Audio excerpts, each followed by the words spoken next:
একটা কথা আপনাদেরকে বলতেই হয় যে আমি এমন একটা সময় দায়িত্ব পালন করছি যখন বাংলাদেশে একটা নতুন সরকার দায়িত্ব গ্রহণ করেছে এবং নতুন সরকারের প্রতি মানুষের প্রত্যাশা অনেক বেশি।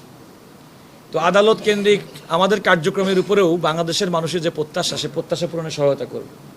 সুতরাং আমাদেরও কিন্তু মানুষের এই প্রত্যাশা পূরণের জন্য কাজ করতে হবে। এই প্রত্যাশা পূরণের জন্য আমি কোনো সস্তা জনপ্রিয়তায় বিশ্বাসী না, কারণ আমি জানি যে অ্যাটর্নি জেনারেল অফিসে দায়িত্ব পালন করতে গেলে সব মানুষকে সন্তুষ্ট করা সম্ভব না। বিশেষ করে রাষ্ট্রের পক্ষে যখন আপনি দায়িত্ব পালন করবেন, যারা সংক্ষুব্ধ হবেন ব্যক্তিগতভাবে, তারা নানা রকম অপতথ্য, মিথ্যা তথ্য প্রচার করবেন।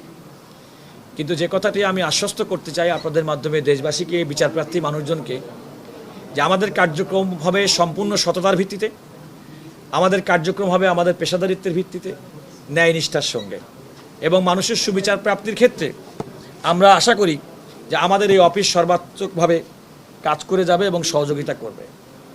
আমি আজকের এই দিনে, আপনারা জানেন যে আমার পেশাগত, আমার শিক্ষাগত জীবনে সাবেক প্রধানমন্ত্রী বেগম খালেদা জিয়ার একটা বিরাট ভূমিকা আছে।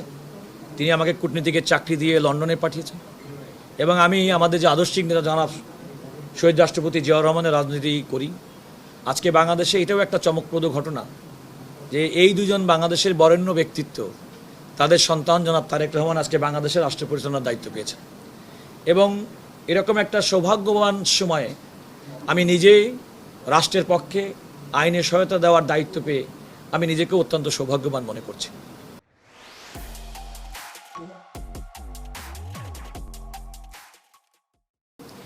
দেখুন, আমি সাংবিধানিকভাবে নিয়োগপ্রাপ্ত অ্যাটর্নি জেনারেল। আমি একটা রাজনৈতিক দল, তার আদর্শিক অবস্থান আমার সবসময় ছিল, কিন্তু অ্যাটর্নি জেনারেল হিসেবে দায়িত্ব পালন করার ক্ষেত্রে আমার কোনো রাজনৈতিক আদর্শ আমাকে প্রভাবিত করবে না। আমি সম্পূর্ণভাবে রাষ্ট্রের অ্যাটর্নি জেনারেল হিসেবে নিযুক্ত হয়েছি। আমি রাষ্ট্রের স্বার্থে, রাষ্ট্রের কল্যাণে, রাষ্ট্রের পক্ষে সবসময় কথা বলে যাব।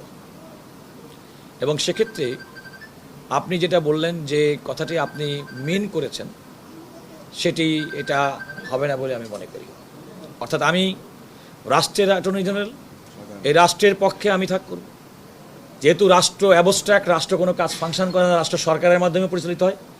সুতরাং রাষ্ট্রের মধ্যবর্তী মিডিয়েটর কিন্তু হচ্ছে সরকার। সুতরাং রাষ্ট্রের পক্ষে সরকারের নীতি নৈতিকতার সঙ্গে, সততার সঙ্গে, কর্মনিষ্ঠার সঙ্গে, দেশপ্রেমের সঙ্গে, দেশের মানুষ, জনগণ এবং রাষ্ট্রের স্বার্থে যা করা প্রয়োজনীয় আমি নির্মমভাবে সেটা করে যাব ইনশাআল্লাহ।